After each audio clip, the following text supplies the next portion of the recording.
Usually in this podcast, we talk about what are some of the positive traits that you need to embody if you want to be successful in business and in life. But today, I want to talk about what I believe is one of the most dangerous traits, one of the most toxic traits, a trait that I see limiting most people without even realizing it. And it came up because I was talking to one of my mentors on the phone this morning, right? Like coaches have coaches, right? At all different levels of the game, you always should have somebody above you that's helping you reach down and they're help pull you up to the next level, right?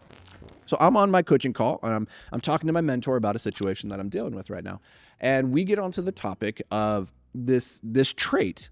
And he actually had never heard of this study or this psychological principle that I'm going to share with you guys, which is the manifestation of this trait. So in short, this trait is overestimating your own competence. Overestimating your own competence. And it manifests itself through something called the Dunning-Krueger effect. Now, I shared this with my mentor and I was like, oh, you've never heard of the Dunning-Krueger effect? And he's like, no, I've never heard of this. And I was like, interesting. I thought everybody had heard about this thing. And he's a psychology nerd too. So like he's in this world. And if he doesn't know it, then there's a chance that maybe you are not familiar with this concept. So here's what the Dunning-Krueger effect says. It says that people who are below average competence in an activity or a skill tend to overestimate how good they actually are relative to the full breadth of potential ability. Whereas people who are above average at that skill tend to devalue or undervalue how good they are relative to others. So here's how this plays out, right? Michael Jordan is one of the greatest basketball players of all time. And yet he probably knows exactly where he was relative to everybody else on the basketball court, right? Like he looks at it.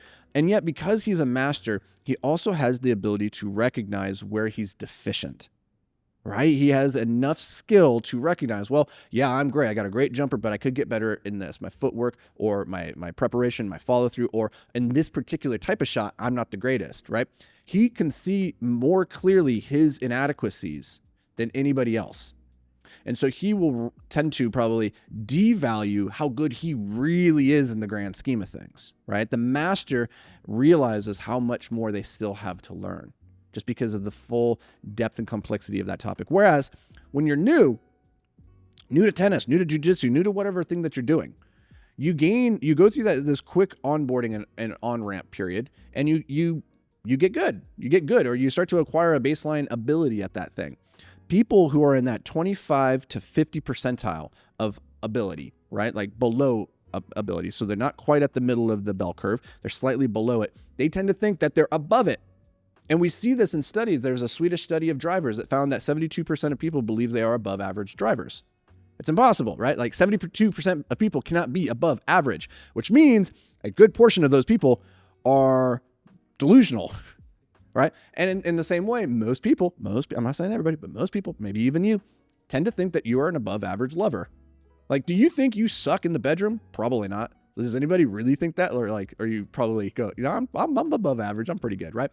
So we tend to overvalue our competency in activities that we are not actually truly masterful at. Now, this is dangerous because what can happen is you are incompetent and ignorant of your incompetence. That is a dangerous combination where you overestimate what you are capable of because you are too stupid to realize that you're not as good as you think you are, right? The reverse of this can also play out where you're so good at the thing, then you're devaluing it. Now you're selling yourself short.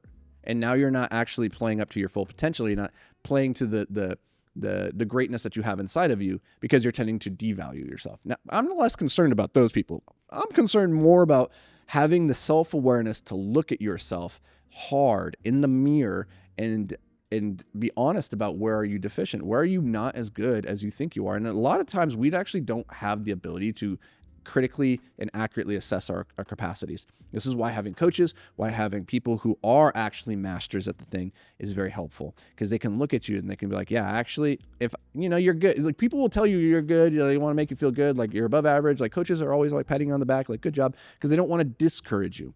If you want to get ahead, if you really want to improve, you need to have an accurate understanding of where you actually are in a thing so that you don't get too close to the cliff's edge and go over, right? Like that happens a lot in entrepreneurship and in life. So I find this to be one of the most dangerous and toxic traits, is to think that you're better than you actually are. And as we talked about on this podcast before, is that there's no advantage in life to being overestimated.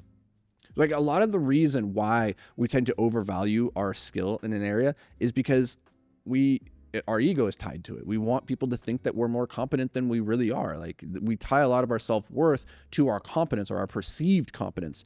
And yet there is no advantage to being overestimated, because let's say you are slightly below average at this activity, but you have projected and you have convinced me that you are above average. What do you think is going to happen when you do the thing and I get the results and I'm like, wait, that wasn't as good as I was hoping, right? You oversold yourself and you under-delivered.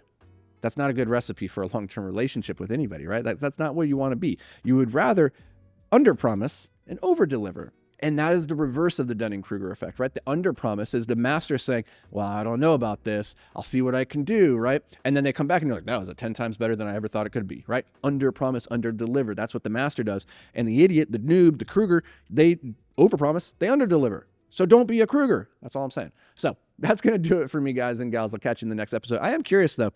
Have you ever experienced the Dunning-Krueger effect? There's some people in my life that I look at and I'm like, man, that is the walking manifestation of the Dunning-Krueger effect. It's my favorite insult, by the way. I never say it to their face. I think it. And if I think it about you, like, we're not on good terms. But there's like 3 or 4 people, not very many. But I'm curious, who is the best example of that in your life that you've ever seen that? It's usually, here's my experience, when you're young and you have a manager and some shitty job. Like, you look at them and you're like, that person thinks they are God's gift to everything, and they suck. They don't even realize how bad they are. So I'm sure you have an experience like that. Share it with me in the comments. Shoot me a DM. I'd love to hear it. And if you enjoyed this, take a snapshot. That's my screenshot sound effect. Share it on Instagram.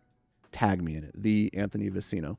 And if it's a good screenshot and you have a good little caption along with it, just take like one of the snippets from this episode, one of the quotable lines or whatever, something that resonated, that stuck out with you, that you think would give other people some value. Share it in that post. And if it's really good, it's really awesome, I'll share it with my audience and we'll get you some visibility. We'll get some eyeballs on whatever it is that you're doing out there, which is pretty cool, I'm sure. And that's all I got. That's it. That's all. Go on. Go away. Love you all.